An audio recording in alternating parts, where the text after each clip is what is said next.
Hello everybody and welcome back to this week's YouTube video. Today we're in a little bit of a different location because I'm preparing for a showing, or in other words, I'm preparing to show you guys how to do a showing. We're sitting down in the kitchen where I normally get ready for showings like this, and I have my laptop here. So we're going to walk through all the steps that it takes to schedule the showing, show up for the showing, prepare, and then give your buyers the tour that helps them decide whether or not they're going to purchase the property. Before we even schedule the showing, I need to help you understand first what a showing even is. Now, people call these a lot of different things. So you could say, like, do you want to go see the property? Do you want to set up a showing? Do you want to do a tour? Do you want to view the property? Like, whatever word you hear thrown around, it's all the same thing. Basically, you are going for a private viewing of that property. It's just you, the buyer's agent, and the client. And when you get there, it's you giving them a tour of the property, right? In most cases. Now, there are some cases where the sellers might be home. They might have the seller's agent there to unlock the door for you. So you might have to interact with them. Most times, it's just going to be you and your client. So you have to feel prepared and confident that you're able to kind of deliver and help them understand the property, at least on a basic level, because each property is so very different. The first thing that I do when I need to schedule a showing is pull up my MLS. Now, depending what state you live in, this is going to be a different MLS. We have Bright here in Maryland, and this is where you have all of your property info and the ability to see any information or updates that might be important for you and your clients to know. For this particular house, we're going to just pull up a property that's close by because that's where I'm going to go to show you guys how to do this showing. I'll show you what it looks like. When I pull the property up, it's going to look like a little bit like this. You have access to the pictures, your pricing, bedrooms, bathrooms, all of that good stuff. And what I'm going to do with this is print it out because I want to have a copy of it. And I also want my buyers to have a copy of it. And luckily in our MLS, it gives you the option to do a client sheet versus an agent sheet because there are some things that other agents disclose that you don't necessarily need your clients to know, like if there are any inclusions or exclusions or things that they're expecting you to bring up to your client, but that they don't need to put out there for the public to know directly. So I'm going to go ahead and print those out and I'm going to run and grab them so I can show you what they look like. These are the showing sheets that I print out. They're basically an MLS printout. One says agent, one says client. They have all the property info on them.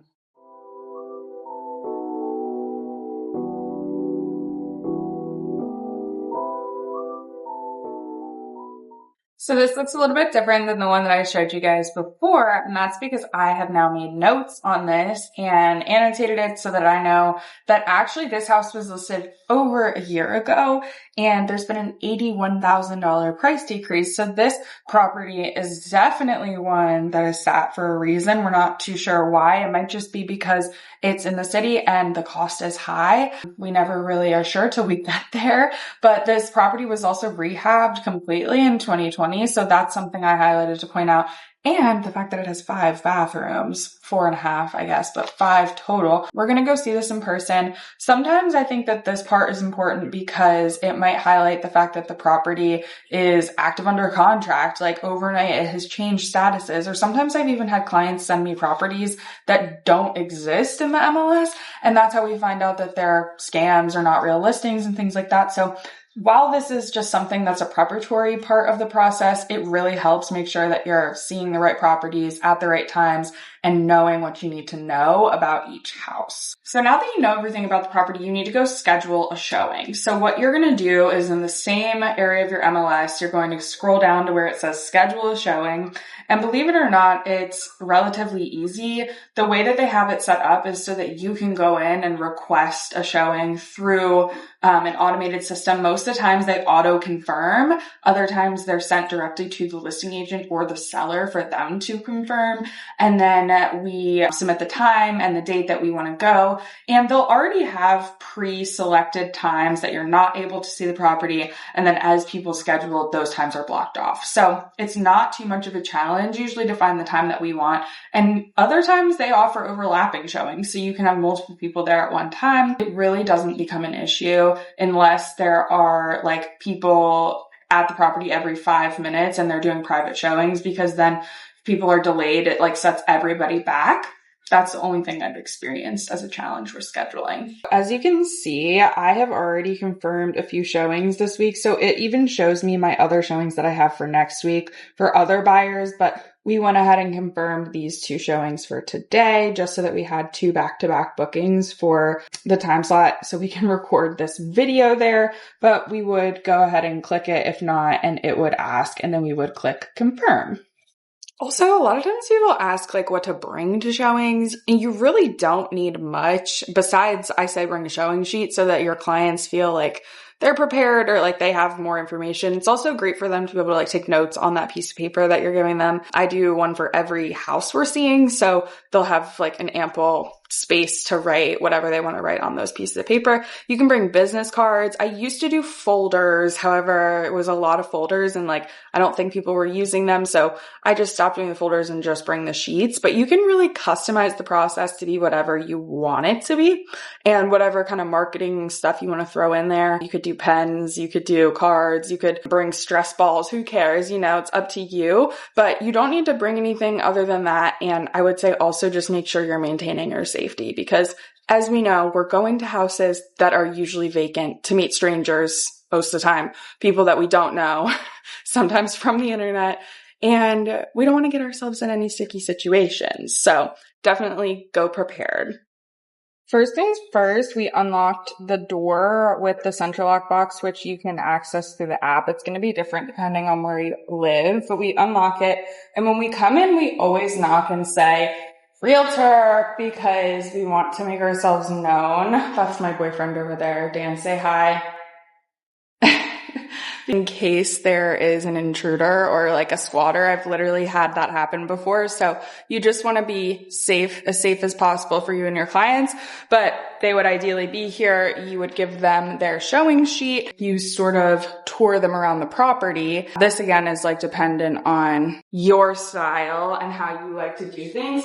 But for me personally, like I'll give them their showing sheet and then I'll say, okay, like go ahead, take a look around. And once, you know, you have any questions, let me know, or something of that nature. And then I kind of just like follow behind them and point out interesting features about the house. I'll say things that I think they would find important while we're kind of perusing. So like in this house, I would definitely point this out. I mean, that's an interesting thing. They have nice little brochures. So we would take one of these and see if there's anything interesting inside these brochures.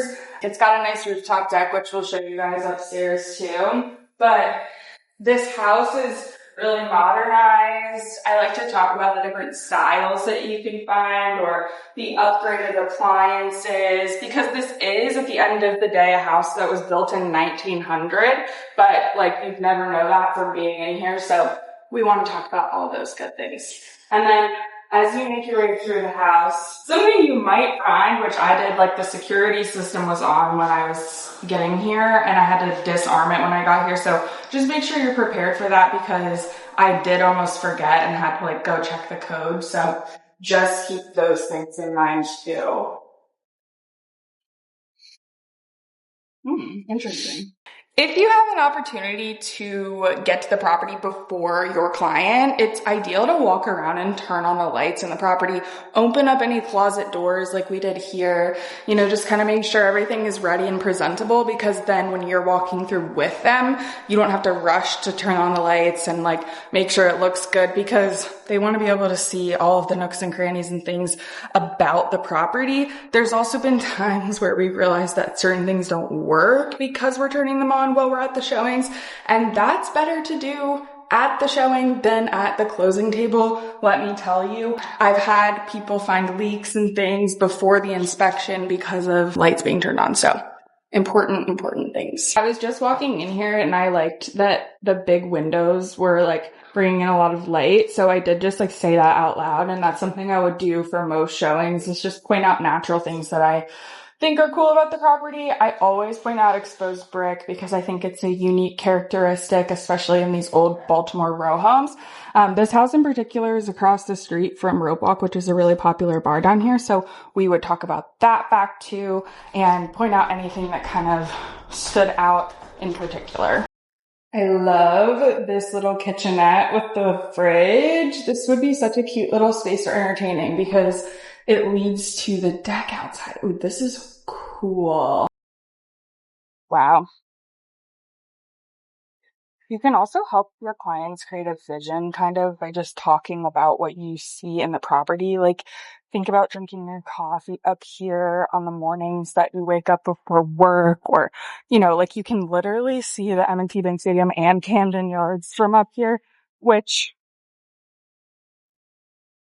what more could you want? I mean, wow. There's M&T Bank.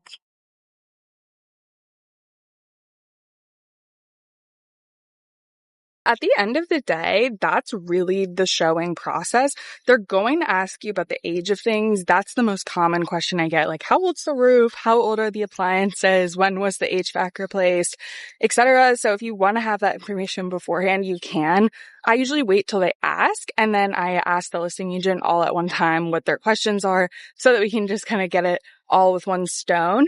And that seems to work really well for me and my clients. But otherwise, you're good to go. You show them the house. I usually say, let's step outside first before we decide to talk about the property, because you never know what's going on with the camera situation or who's around, whatever. And then we discuss, do you want to put in an offer? Do you want to take time to think about it? How are you feeling? And depending on the response, you move forward with that. Usually it is okay, we don't like this house, or we really like this house sort of situation. And then 9 times out of 10 people want to wait like a little bit. But unfortunately in this market, we don't have that much time to wait. So it could really just vary depending on where you live and who you're working with. That being said, this was how to do a showing. Make sure at the end you lock up, turn off lights, and leave the property in better condition than you found it, because if we didn't learn that in kindergarten, we need to make sure we're learning that now. You definitely don't want an angry listing agent calling you up and saying, hey, something was out of place, or something was missing, or something just looks bad. That's not the reputation you want in the real estate space. So take care of the properties, and then make sure you leave feedback too. That's when the listing will send you that automatic notification asking for the feedback. And it really does help the sellers and the seller's agent. So it's worth it if you want to put that time in. All right, you guys. Well, that was this week's video. I hope you enjoyed, and I will see you next Friday. Bye. Running down to the riptide, taken away to the dark side.